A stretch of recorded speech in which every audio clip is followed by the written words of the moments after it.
The Last Supper, as immortalized in Christian tradition, is the moment Jesus broke bread with his disciples. But was this famous meal actually a Passover Seder? And was Jesus blessing bread or matza? At first glance, the answer seems obvious. Three Gospels, Matthew, Mark, and Luke, clearly state it was a Passover meal. Matthew quotes the disciples as asking Jesus, "Where wilt thou that we prepare for thee to eat the Passover?" But the Gospel of John contradicts this. John explicitly says the Last Supper happened before the feast of the Passover, and that Jesus' crucifixion occurred on the preparation for the Passover, meaning the day before the holiday began. This contradiction has puzzled scholars for centuries. Some suggest that Jesus used a different calendar than other Jews, perhaps following the Essene sect dating system, which would put the Seder on a different day. But others believe the contradiction exists for theological reasons. In Christian symbolism, Jesus is compared to the Paschal Lamb.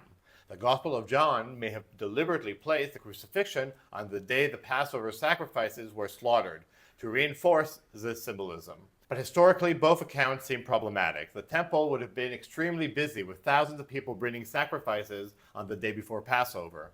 Would Jewish priests really conduct Jesus' trial during this hectic time? In fact, the book of Acts shows that when King Herod arrested Peter during Passover, he simply waited until after the holiday for the trial. Why wouldn't Roman authorities do the same with Jesus? The most logical explanation may be that Jesus was arrested sometime around Passover, but not specifically on the holiday or its eve. Over time, as the story was retold, different theological interpretations emerged, connecting his death to significant Passover themes. Now you know.